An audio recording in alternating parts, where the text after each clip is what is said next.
Olá, eu sou o pastor Edinho Bomediano, pastor da comunidade Viva a Vida, aqui no Balneário Camboriú. Quero deixar para você um recado de Deus no seu coração, tenho certeza que você vai ser muito edificado. Pelo menos eu fui muito tomado. A palavra, antes de falar com alguém no qual nós vamos ministrar, ela fala conosco e falou muito comigo. Esses dias onde nós temos vivido muitas lutas, muitas batalhas, tantas tribulações, o Senhor encheu meu coração com o contexto de Jó. Uma história muito conhecida, nós sabemos, a maioria das pessoas já conhece, mas eu quero falar um pouquinho dela para o seu coração. E eu quero só ler um versículo para você que está no capítulo 42, versos número 5, que nos diz assim: eu te conhecia só de ouvir, mas agora os meus olhos te veem. Nós conhecemos a história de Jó. Se você não conhece, a história é mais ou menos assim. Conta que os filhos de Deus se apresentaram diante do Senhor, e dentre eles estava Satanás e seus demônios. E quando chegam diante do Senhor, o Senhor fala assim: de onde vem Satanás? E eles dizem assim no primeiro capítulo: vem de rodear a terra e andar por ela. Então o Senhor diz assim: olha, você viu lá meu filho Jó? E ele disse: vi. E o Senhor disse: olha, não existe homem tão íntegro, tão bom quanto Jó ali na terra. Eu conheço aquele meu filho, em outras palavras o Senhor estava dizendo. E Satanás então insulta o Senhor, diz: olha, é muito fácil, com as riquezas que ele tem, com todos os benefícios, com filhos, com tudo que ele vive, qualquer um pode te servir dessa forma, Senhor. Então eu quero dizer para o Senhor que isso é muito fácil, é muito fácil. E Deus então diz para ele assim: olha, Satanás, você pode tocar em todas as coisas de Jó, menos tocar na vida de Jó. Então nos diz a palavra que veio um forte vento, derrubou a casa dos filhos de Jó, eles morreram ali, os inimigos invadiram, pegaram os bens de Jó, os animais, seus funcionários, e sobraram somente aqueles que vieram trazer o recado a Jó. E Jó rasgou as suas vestes e disse que maldisse a sua própria existência, mas não disse nada contra o Senhor. Ele disse: ai de mim, né, maldito. E ele coloca-se diante do Senhor de uma forma bastante angustiada e angustiante. Mas o contexto geral nos mostra que Jó, ele era um homem tão reto, tão justo, que a palavra nos mostra que quando eles se reuniam na casa dos filhos, cada vez na casa de um dos seus filhos, ao término dos seus banquetes, ao término daquele momento de muita alegria, ele procurava o Senhor e disse: Senhor, se acaso nós transgredimos alguma coisa, se meus filhos fizeram alguma coisa errada, Senhor, eu estou sacrificando diante do Senhor agora, prestando o holocausto, eu quero me arrepender, eu quero colocar a nossa vida diante do Senhor. Então, dado a um coração contrito, quebrantado, e no contexto geral nós percebemos que o coração dele estava em Deus, o texto nos leva a acreditar que era tão similar à adoração que Davi prestava, um coração segundo o coração de Deus, que o Senhor coloca então ele à prova e permite que Satanás venha tocar então na estrutura de Jó. Mas Satanás vem novamente, e aí o Senhor diz: e daí? Ele diz: o meu relatório é esse, eu venho de rodear a terra. E o Senhor diz: viste o meu filho Jó? Ele diz: mas ele continuou com saúde, ele sabe que o Senhor é com ele, está muito fácil, ele pode dar a volta por cima, em outras palavras. E o Senhor diz: olha, você pode tocar até em Jó, mas não poderá tirar a vida dele. Então Jó é cometido de úlceras em todo o seu corpo. Jó limpa aquelas enfermidades, aqueles tumores, aquelas secreções com caco de telha, e Jó fica na presença do Senhor. Então a sua esposa fala: olha, maldiz esse teu Deus, Jó, que Deus é esse que permite que você perca tudo, todas as coisas? Ou então tem alguma coisa que está afligindo ao Senhor, você pode estar em erro, quem sabe?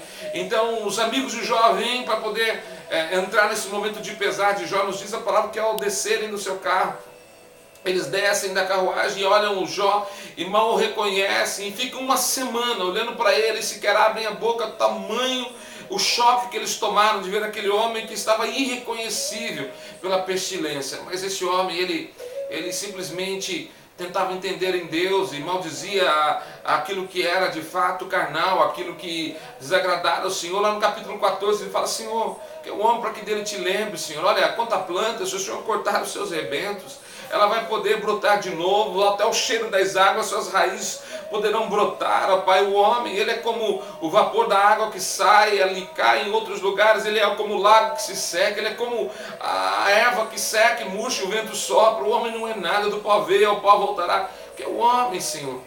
E ele diz: olha, pode tirar a minha vida, Senhor. Na verdade ele estava dizendo: eu não sirvo para nada se o Senhor não estiver agindo na minha vida. Orecandalabalaba, que lição linda. E nós encontramos então um momento de crise desse homem, momento de luta desse homem. Sabe mais o que me fez lembrar? Foi os contextos bíblicos diversos que mostram tantos homens de Deus em crise. E quem de nós, eu, você, que não venhamos viver momentos de crises existenciais, de crises monetárias, espirituais, físicas, relacionais, marcas que trouxeram danos para a nossa vida, coisas que disseram a nós acreditamos e trouxeram danos maiores, perdas, pesares, sabe, até mesmo sentimentos da nossa própria estética, a nossa beleza, quando alguém te chamou de narigudo, baixo, gordo, magro, feio, sei lá, qualquer coisa, isso marcou a sua história e você entrou em crise. Quantas crises que nós não vivemos, na verdade, que nos trazem derrotas amargas e que nos levam dia a dia num momento de pranto e parece que as coisas não mudam nunca na nossa casa, na nossa história. Mas eu fui lembrando de tantas coisas, o Senhor me fez lembrar ali de Elias, quando derrota os profetas de Baal, faz um desafio a eles e eles perdem naquele desafio e o Senhor recebe o holocausto somente de Elias, mas depois aquela endemoniada, aquela mãe de santo desgraçada, aquela mulher endemoniada que falava em favor dos seus profetas, que dizia ser a líder deles, Jezabel, se levanta e fala: Senhor, o que você fez com os meus profetas eu vou fazer contigo. E nos diz a palavra que Elias foge ao caminho do deserto, deita debaixo de uma árvore de poucas folhagens, um zimbro, e ali pede a morte. Bom, primeira coisa que eu acho que ele não queria morrer, porque ele queria deitar debaixo da sombra, pedir a morte, é um pouco estranho, mas ele ficou ali em depressão, ele ficou ali em agonia profunda, em crise. Ele disse: não adianta, eu mato um, levanta outro, eu mato outro, levanta outro, Senhor, o Senhor destrói esse e aquele, mas ainda o inferno se levanta contra mim. E o Senhor então manda um anjo ali, o alimenta por 2 vezes, ele vai até o monte Horebe, ao monte de Deus, e o Senhor diz assim: olha, igual a ti, 7.000 homens ainda não se dobraram diante aos paganismos, às idolatrias, e mostra para ele não entrar em crise. E graças a Deus, porque o Senhor prepara ele para liberar sobre a vida de Eliseu, aquele que era o seu moço, para que pudesse ter unção dobrada. E depois o último sinal, o último milagre de Elias, que era abrir a água do rio, é o primeiro de Eliseu, porque Eliseu vem tomado por uma unção já sem crise, querendo operosamente agir em Deus, uma unção dobrada do Espírito. Mas quando nós começamos a olhar todas as coisas, nós percebemos que homens de Deus vivem suas crises. Eu vivo, você vive. E muitas vezes essas crises não são nossas. E nós não entendemos isso, entendemos que aquilo nós temos que passar necessariamente não. Nós podemos adorar o Senhor, gastarmos tempo na presença do amado da nossa alma, entendemos que isso poderá ser sanado. Eu lembro de Senaqueribe desafiando ao rei Ezequias, falando a respeito daquilo que o Deus dele era, dizendo: olha, todos os reinos se dobraram ante a mim, com uma palavra se dobraram, vocês poderão fazer o mesmo, assim eu não saquearei, não destruirei, não matarei, bastam se tornarem escravos meus. E manda uma carta dizendo, maldizendo ao Deus de Israel. Na verdade, quando Isaías vê aquilo, em poucas palavras, praticamente ele diz assim: Ezequias, ele está falando contra Deus, ele escreveu para Deus. Você não sabe que é errado abrir carta dos outros, você está abrindo uma carta para Deus. Vamos só orar, vamos só interceder, porque essa é a nossa função. E nos diz a palavra que então o Senhor mandou um anjo e ele destruiu 185.000 soldados, tirando a vida ali. O anjo do Senhor foi e matou a espada. Depois o próprio Senaqueribe sai em fuga, entra na sua recâmara, os filhos vão lá e tiram, os próprios filhos dele tiram a vida dele. Porque esse é o final daqueles que se levantam contra o Senhor, contra os filhos, contra os servos do Senhor. Eu me lembro de Abacuque tentando entender porque que o seu povo estava sendo destruído ali pelos caldeus. Ele diz: olha, Senhor, como é que isso pode acontecer? Os carros deles são mais velozes do que os leopardos, os seus soldados parece que têm asas, eles vão sobre os nossos e matam vários. Senhor, nós não somos nada, ficamos com formigas diante dele, nós não podemos nada. Então ele vai para a torre de vigia, ele diz: por mim, na minha torre de vigia, verei que respostas eu tenho do meu Deus. A nossa torre de vigia é o nosso joelho. E ali Deus fala com ele, lá no capítulo 3, ele começa a salmodiar, exaltar o Senhor, falar: quando o Senhor passa, os montes se contorcem, Senhor. Quando o Senhor vem, as águas se levantam, Senhor. Oh, Senhor, mesmo que não haja mais fruto na oliveira, que minta a vide, que não tenha mais vaca nos currais, mesmo que todas as coisas sejam contrárias, mesmo que seja somente eu, Senhor, eu adorarei ao Senhor. Naquele momento de crise, ele entende que quem errou eram os homens, porque eles estavam buscando no paganismo, na idolatria, tinham se esquecido do Senhor. O erro nunca está em Deus, o erro sempre está no homem. Sabe, quando nós começamos a olhar a palavra, nós começamos a entender algumas coisas no Senhor. O Senhor quer trazer a nós agora um tempo de existência espiritual, trazer aquilo que estava oculto para ser revelado, para que nós tenhamos a vitória. O Senhor quer nos trazer o entendimento daquilo que Ele está fazendo em nós e através de nós.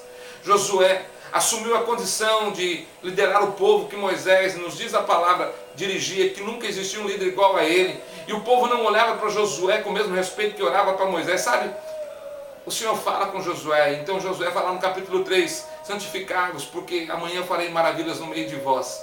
E o Senhor orienta, eles buscam o Senhor naquele momento de crise. Então eles atravessam o Jordão a seco, abre-se, dali se tira as pedras, se faz o altar, e diz a palavra que a partir daquele momento Josué, do seu momento de crise de liderança, passa a ser respeitado, tal qual modo era o seu Moisés. Quando nós olhamos a palavra de Deus, nós percebemos que a crise faz parte, mas em todas elas, o projeto de vitória foi o momento em que eles colocaram-se diante do Senhor em intercessão, e o Senhor respondeu naquela hora de crise, o Senhor atendeu naquele momento. Jó nos traz um entendimento fantástico. Ele continua adorando ao Senhor, e nós percebemos que sempre haverá um depois. Uma segunda chance aconteceu para Jó. O Senhor lhe deu tudo de volta, filhos, novamente 7 filhos, homens, mais 3 mulheres, dobrou a sua herança em dinheiro, diz que viveu até a 4ª geração, porque o Senhor nos dará novas etapas de gozo, de alegria, e ainda mais, o Senhor lhe deu uma orientação, que ele se tornasse o intercessor daqueles que murmuraram contra Deus, que falaram mal do Senhor, falaram mal da própria existência de Jó, do que ele estava vivendo. E ele orou pelos seus amigos, e a palavra nos diz que através da sua intercessão as coisas aconteceram. Amados, é hora de nós entendermos que nas crises nós aprendemos, e nós vencemos quando nós estamos no Senhor, e o Senhor coloca-nos à disposição uma resposta de unção dobrada, um tempo de vitória, um tempo de assolar os nossos inimigos, mais do que isso, de nos dar tudo em dobro. Eu libero sobre você uma unção profética, onde o que você está vivendo será revertido em óleo de alegria e gozo. O choro pode durar toda uma noite, mas a alegria vem ao amanhecer. Pode, mas não deve. O Senhor está gerando agora sobre você uma resposta. O Senhor está gerando sobre a sua vida um entendimento que aquilo que você está vivendo a nível de batalha espiritual é para o teu crescimento. E agora o Senhor coloca diante de ti o tempo da sua resposta, o Ricambalaia, no nome de Jesus. Receba essa unção, o tempo onde você vai entender o céu se abrindo, as portas se abrindo, e o Senhor vai trazer agora riquezas reveladas, portas abertas, aquilo que Ele deu para Ciro lá, Ele vai estar trazendo para você agora, no nome de Jesus, no tempo profético da sua vida, no nome de Jesus. Receba essa unção, porque o Senhor te abençoa, o Senhor te guarda, o Senhor resplandece o rosto sobre você, e o Senhor te dá a paz, e o seu milagre, a resposta daquilo que você está vivendo, da batalha, da sua crise, chegou, é tempo da sua cura, no nome de Jesus. Levanta-te, homem de Deus, mulher de Deus, agora lava o seu rosto, penteia o seu cabelo, faça a sua barba, coloque-se em postura de retidão diante do Senhor, porque Ele te honrará a partir de agora, no nome de Jesus. Amém e amém, Jesus.